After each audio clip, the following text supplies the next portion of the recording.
Terkos Dikia pagi ini telah bersama-sama kita di depan teras kediaman beliau. Amin.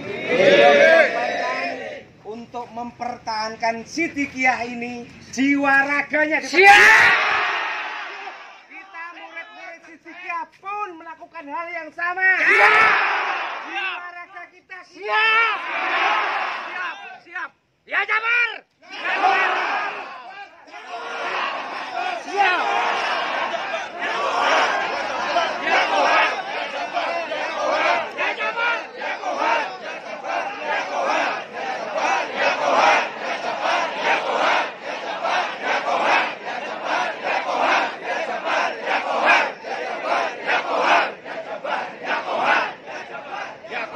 Kita semua tahu bahwa sesungguhnya dari awal permasalahan ini adalah rekayasa. Kita semua tidak menghendaki adanya kriminalisasi. Si Dikia ini ditanamkan cinta tanah air. Maka hari ini jika ada pihak-pihak yang akan mengkriminalisasi pesantren, Siapa? rekayasa itu demikian kuat terjadi. Bagaimana mungkin sebuah kejadian tahun 2017 baru dilaporkan tahun 2019? Lawan! Tidak ada saksi mata, tidak ada bukti. Inilah rekayasa. Ya Jabar. Maka siapapun tidak pandang bulu yang ingin melakukan kriminalisasi si Dikia, maka kita akan lawan.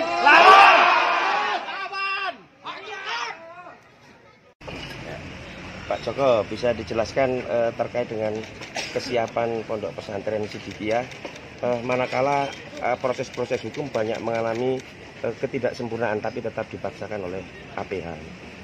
Yang pertama, kami segenap murid-murid Sidikia sangat prihatin atas munculnya rekayasa kasus yang menempa menjadi ujian besar bagi kami pesantren Sidikia. Dari mula kami berkeyakinan bahwa munculnya kasus yang melibatkan MSA tersangkakan tanpa ada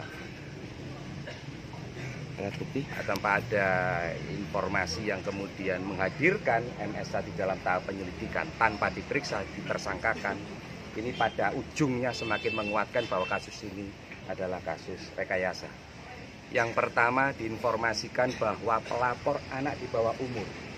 Faktanya terungkap bahwa yang bersangkutan adalah orang yang dewasa.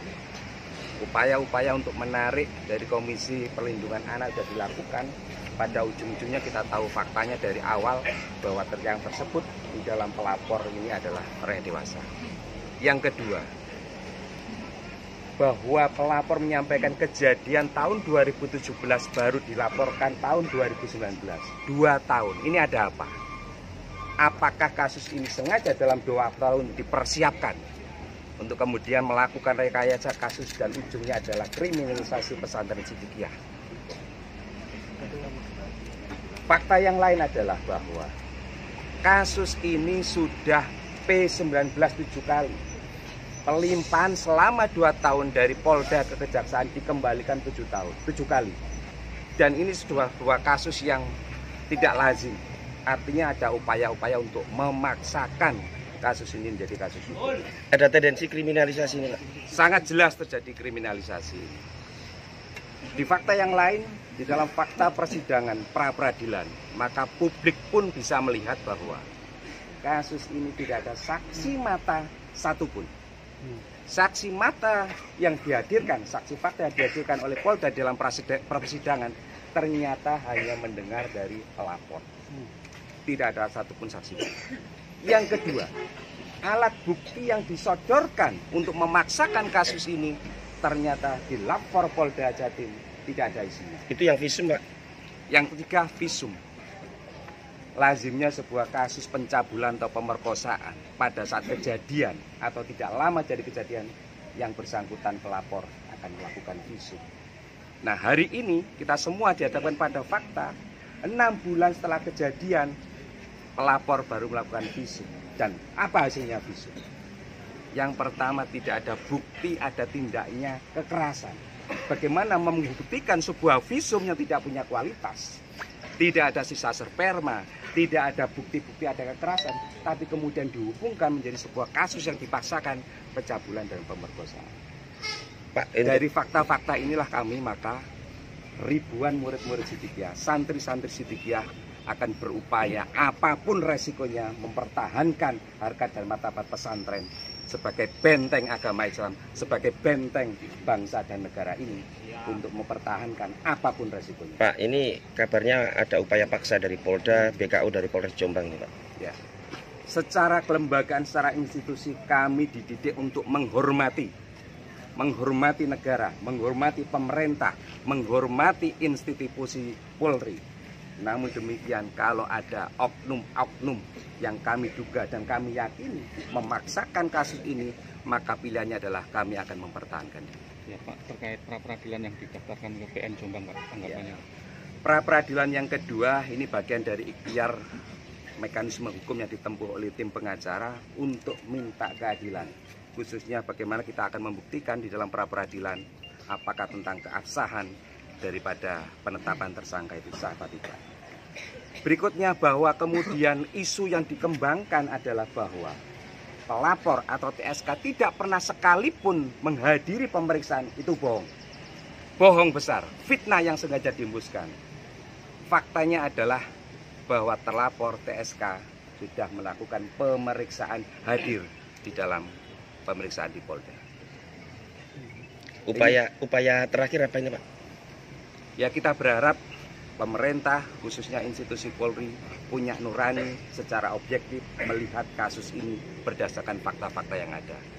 Bukan karena kepentingan tertentu, bukan karena tekanan, apalagi tekanan publik dan pihak-pihak yang berkepentingan yang menjadi penumpang gelap atas permasalahan ini. Kalau nanti pihak Polri melakukan upaya paksa Pak, apa yang dilakukan oleh santri Sidikiyah? Sekali lagi, ini bagian dari keyakinan kami untuk mempertahankan Sidikiyah. Apapun akan kita pertahankan. Bismillahirrahmanirrahim. Sidikiyah? Sidikiyah? Sidikiyah? Yang kiri ya. Gerombolan. Gerombolan. Gerombolan. Assalamualaikum warahmatullahi wabarakatuh.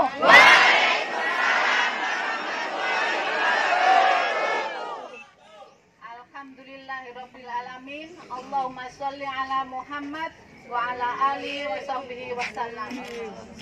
Bapak Ibu sekalian, saudara-saudara, santri dan santriwati pesantren Majmal Bakren Hubul Waton Minal Iman Sidikiyah. Kita hadir di sini dengan tujuan yang sangat jelas bahwa kita ini sedang membela Sidikiyah, membela pesantren Majmal Bakren Sidikiyah yang telah dinodai, yang telah dilecehkan, yang telah dihina dengan berbagai fitnah dan juga rekayasa kriminalisasi terhadap pesantren kita ini. Kita hadir di sini untuk membela Sidikiyah, untuk membela pesantren yang kita cintai ini. Siap Bapak Ibu semuanya?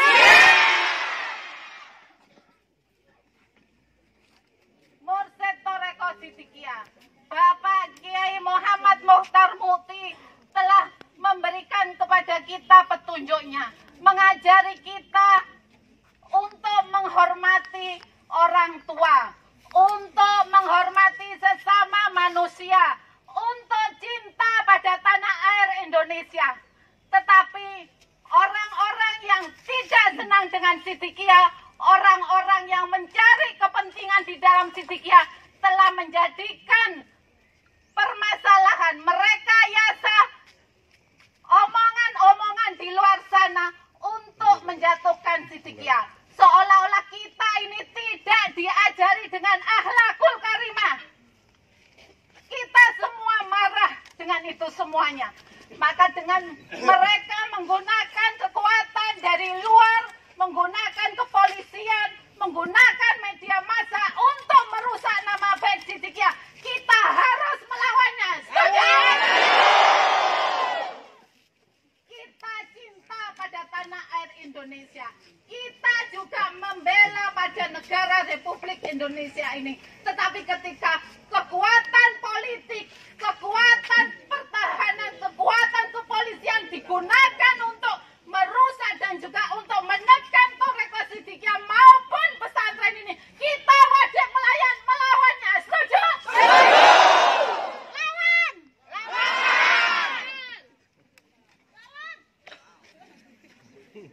Bapak Ibu sekalian, Mursyid Thariqah Siddiqiyah, Bapak Kiai Muhammad Mukhtar Mukti sudah memberikan keseimbangan, satu pinggir, satu pinggir.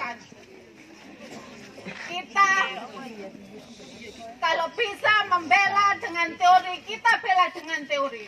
Kalau mereka menggunakan fisik, kita gunakan fisik juga.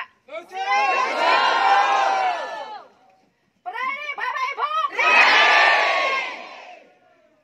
Siddiqiyah? Siddiqiyah? Siddiqiyah? Gerombolan?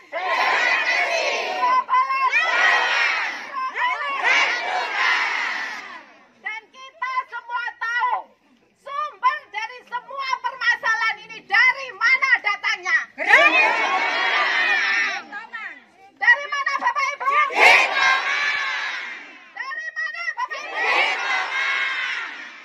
Kenapa pemerintah maupun kepolisian tidak mengusut mereka, tapi justru mengutak-atik Siddiqiyah, mengutak-atik Mas Begi, mengutak-atik pesantren ini dan menjatuhkan itu semuanya?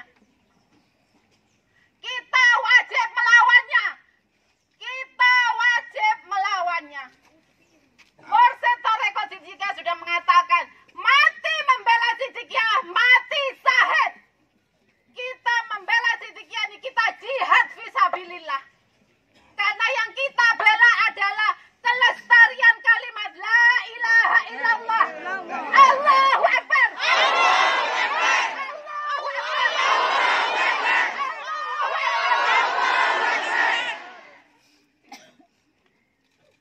Kita berharap apa yang kita pertahankan ini mendapatkan keridhaan dari Allah Subhanahu wa Ta'ala. Orang-orang yang berniat jahat dan yang mempunyai niat jahat itu mendapatkan balasan yang setimpal. Ya Jabbar ya Qahhar. Ya Jabbar ya Qahhar. Ya Jabbar ya Qahhar. Ya Jabbar ya Qahhar. Ya Jabbar ya Qahhar. Allahu Akbar. Allahu Akbar. Allahu Akbar. Allahu Akbar. Allahu Akbar. Allahu Akbar. La haula wala quwwata illa billah. La haula wala quwwata illa billah. La haula wala quwwata illa billah. La haula wala quwwata illa billah. La haula wala quwwata illa billah. Assalamualaikum warahmatullahi wabarakatuh. Santriwati Siddiqiyah, unek-unek atau apa hal-hal yang ingin disampaikan kepada masyarakat? Saya adalah saksi fitnah yang dilaporkan kepada Polda maupun kepada Polres itu. Karena saya pernah bertemu dengan perempuan yang bernama MNK itu. Dan dia juga yang telah mengatakan siapa yang menjadi sumber fitnah dari semua urusan ini. Jadi saya saksinya. Selain saya, ibunya Isobatul Umah juga menjadi saksinya. Tapi ketika kejadian itu terjadi di tahun 2017, dia sudah mengajukan permintaan maaf dan kita tidak membawanya itu ke ranah yang lebih tinggi lagi. Tetapi kenyataannya karena di belakangnya itu ada Jin Tomang itu yang mendorong dan kemudian memanfaatkan media, memanfaatkan LSM, memanfaatkan kekuatan yang ada di luar itu untuk menekan Siddiqiyah, maka menjadi seperti inilah adanya. Ya Bu, efek dari proses hukum yang melanda bagusnya ini apa Bu harapannya? Ya yang jelas kemudian ini menjadi PR buat kita semua, membuat kita mendapatkan tambahan pekerjaan untuk memberikan sosialisasi kepada warga Sidikiyah, memberikan pemahaman dan juga menyampaikan yang sebenarnya terkait dengan keseluruhan permasalahan yang ada di Sidikiyah ini. Dan memberikan petunjuk kepada murid Sidikiyah, mereka mau tetap sebagai murid Sidikiyah atau mau mengeluarkan dirinya dari Sidikiyah. Kita membebaskan itu, kita memberikan kemerdekaan kepada mereka untuk memilih. Ya Bu, ini ribuan santriwati dan santriwan ini semuanya bergerak ini. Yang memotivasi mereka ini apa Bu? Kita cinta Sidikiyah, itu saja. Kita cinta Sidikiyah, kita merasakan kemanfaatan Sidikiyah dalam hidup kita. Dan kita semua ini berhutang budi kepada Pak Yai, termasuk kepada orang-orang yang telah membantu beliau untuk membesarkan maupun untuk melestarikan Sidikiyah Ya, ini. Bu, di luar konteks hukum, dampak sosialnya apa Bu untuk santriwati maupun santriwan? Yang jelas kami sangat tersinggung dengan pemberitaan yang ada di media massa yang menganggap pesantren kami ini mengajarkan radikalisme. Kita jadinya harus melakukan sesuatu, harus memberikan pembelaan. Dan dari sisi pendidikan pun kita pun juga mendapatkan permasalahan. Karena ada orang-orang yang terpengaruh dengan informasi itu kemudian akhirnya menganggap kita ini jelek dan menganggap pesantren ini tidak mengajarkan kebaikan. Mereka menarik murid-muridnya dari Tarbiyah Hifdzul Ghulam wal Banat, lembaga pendidikan yang ada di pesantren ini. Bagi kami itu tidak masalah, tetapi ini adalah sebuah pembunuhan karakter, kemudian juga pelecehan, termasuk juga pencemaran nama baik. Tapi kita sendiri saat ini dalam kondisi yang sangat sulit untuk membiarkan polisi maupun pemerintah untuk membiarkan ini begitu saja, tanpa memberikan keadilan kepada kami yang sudah sekian lamanya itu terus-menerus membela NKRI dengan sosial, dengan apa-apa yang kita punya, termasuk juga dalam rangka menumbuhkan cinta tanah air. Kita ini tidak diajarkan untuk membangkang, tetapi ketika kepolisian, pemerintah tidak mendukung kami, kami harus membela diri. Bu, misalnya ini upaya jemput paksa yang dilakukan oleh aparat kepolisian, apa yang dilakukan para santri dan santriwati? Kita akan membelanya, kita akan mempertahankan diri, karena ini hak kita. Sampai kapan Bu seperti ini Bu? Sampai kapanpun. Sampai mati. Karena Pak Yai sudah menyebutkan membela Sidikiyah itu adalah syahid. Karena kita tidak hanya sekedar membela personal, kita ini membela apa yang menjadi kebenaran. Pak Yai mengetahui yang sebenarnya dan kami mempercayai beliau. Kalau beliau tahu ada sesuatu yang salah tidak pernah ditutup-tutupi. Maka kenapa ketika beliau sudah menunjukkan fakta seperti ini dan menyampaikan kepada murid-murid, kepolisian tidak memperhatikan itu? Apakah selama ini Pak Yai tidak pernah dipercaya omongannya? Kalau ada masalah, kepolisian minta tolong ke Pak Yai. Tapi dalam urusan ini kenapa justru Pak Yai dipermasalahkan? Omongannya dan apa yang didahulukan beliau terkait dengan permasalahan ini tidak diperhatikan. Ini adalah sesuatu yang sangat tendensius. Ada kepentingan, ada sesuatu yang bermain di balik semua keputusan itu. Apa ya harapannya pada pihak kepolisian Bu? Kita minta keadilan. Fakta-fakta dan kita mengetahui bahwa apa yang disampaikan dan yang diberitakan itu termasuk juga yang ada kelemahan-kelemahannya. Dan kita dari ahli hukum kami juga sudah mempelajarinya, tapi kenapa polisian membiarkan seperti itu? Tetap saja. Apanya karena sudah menerima uang? Bu, harapannya ke masyarakat terkait dengan polemik yang terjadi sekarang ini apa Bu? Nama baik Sidikiyah dibersihkan karena kita sudah dirugikan. Untuk tidak menerima informasi tidak menerima informasi sepihak dari gerombolan itu saja yang memang menggunakan media massa, menggunakan LSM, termasuk juga menggunakan lembaga-lembaga negara yang lainnya, karena kita tahu mereka memanfaatkan Kompolnas, memanfaatkan KPAI, memanfaatkan Komnas HAM dan yang lain-lainnya itu.